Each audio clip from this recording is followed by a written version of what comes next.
Olá, irmãs e irmãos, uma saudação a todos aqueles que estão conosco aqui nesse momento. Nós vamos refletir sobre a palavra de Deus proposta para esse 26º domingo do tempo comum. E essa palavra nos apresenta muitas questões importantes, mas eu gostaria de destacar 3 questões: a vontade de Deus, o arrependimento e o perdão. Vamos refletir um pouco sobre isso, né? Na primeira leitura, nós temos o profeta Ezequiel, que nos possibilita pensar sobre as inúmeras situações de morte na nossa realidade cotidiana. Entre outras, nós poderíamos relembrar aqui o colapso do planeta Terra, a violência contra as mulheres, os pobres, os indígenas, os afrodescendentes, a população LGBTQIA+, a terrível situação dos migrantes, as guerras fratricidas que acontecem nesse momento em diferentes locais do mundo, muito em função da ganância por riquezas. São muitas as questões que poderiam ser lembradas nesse momento. Mas o grave é que, olhando para esse cenário, muitos podem se desculpar dizendo: isso acontece por vontade de Deus, ou então por vontade de outras pessoas. Eu não tenho nada a ver com isso. Quando nos deparamos com situações difíceis e até desesperadoras, temos a mania de colocar a culpa em Deus ou nos outros. O profeta Ezequiel, porém, nos chama à responsabilidade quando diz: é vontade de Deus ou é a nossa conduta que não é correta? Ele nos faz essa pergunta. E depois completa dizendo: Deus não pratica o mal. Acho que poderíamos relembrar isso. Deus não pratica o mal. No Salmo 24, nós cantamos, de uma certa forma, dizendo quem é Deus.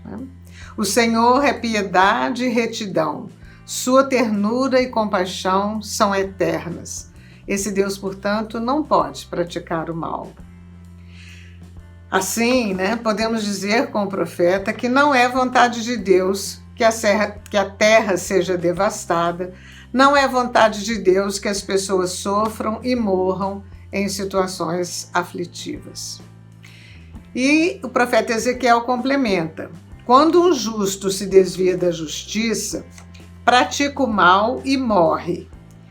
E é por causa do mal praticado que ele morre. E morre matando a vida e as possibilidades de vida para todos. Ele diz depois: quando um ímpio, um pecador, se arrepende da maldade que praticou e observa o direito e a justiça, conserva a própria vida. Aqui é interessante o contraste entre o justo e o ímpio. Poderíamos perguntar: por que o profeta não fala do arrependimento do justo e fala do arrependimento do ímpio? Talvez seja porque aquele que se considera justo não consegue enxergar seus próprios pecados e os coloca sempre na responsabilidade dos outros. Por isso, não tem possibilidades de se arrepender. O arrependimento só é possível quando nós enxergamos nossa culpa, quando nós reconhecemos os nossos pecados. Depois, o Evangelho de Mateus nos mostra isso também, quando apresenta para nós a parábola dos 2 filhos.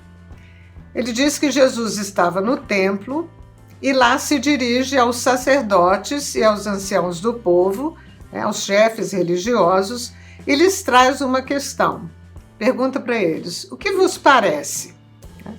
É interessante pensar que Jesus nunca traz discursos prontos, regras estabelecidas, mas incita, chama as pessoas ao discernimento. O Evangelho conta então a história de um pai que chama seus 2 filhos para o trabalho na vinha. O primeiro diz não querer ir, mas depois foi. O segundo diz que vai, mas não foi. E Jesus então pergunta: qual dos dois é que fez a vontade do Pai? Diz o texto que os sumos sacerdotes e os anciãos do povo responderam: o primeiro. Jesus reage à resposta deles de uma forma surpreendente.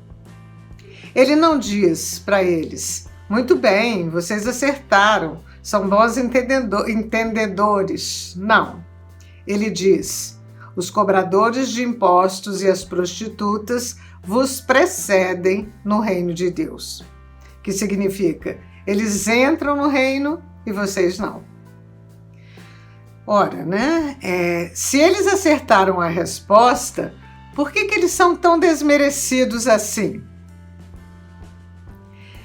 Podemos dizer que é porque eles representam aqueles justos aos quais se refere o profeta Ezequiel, que sabem, ensinam, mas não fazem o que ensina, e por se considerarem justos, não se arrependem. Os outros, os cobradores de impostos e as prostitutas, se sabem pecadores, e por isso estão habilitados ao arrependimento, à conversão, ao perdão e, consequentemente, ao reino. Paulo, na carta aos Filipenses, nos convoca a não sermos esses justos cheios de si, arrogantes, mas a termos os mesmos sentimentos que existem em Cristo Jesus, o que significa os mesmos sentimentos de Deus que nós já cantamos no Salmo: amor mútuo, retidão, ternura e compaixão. Paulo afirma que Jesus não se apega à sua condição divina, mas esvazia-se dela para que, vivendo na condição humana, possa mostrar à humanidade o que significa fazer a vontade de Deus. Retomemos Paulo. Nada façais por competição ou vanglória, mas com humildade, cada um julgue que o outro é mais importante e não cuide somente do que é seu, mas também do que é do outro. Então, a vontade de Deus é que na nossa fragilidade e vulnerabilidade humana possamos nos arrepender, buscar o perdão de Deus, buscar amar aos outros como Deus nos ama. Assim, estaremos cumprindo aquilo que o profeta nos pede, aquilo que Paulo nos pede, aquilo que Jesus, provocando os religiosos da sua época, também acaba pedindo: o arrependimento, o perdão e o amor aos outros. Que a palavra de Deus hoje nos fortaleça e nos ajude a trilhar o caminho da vida.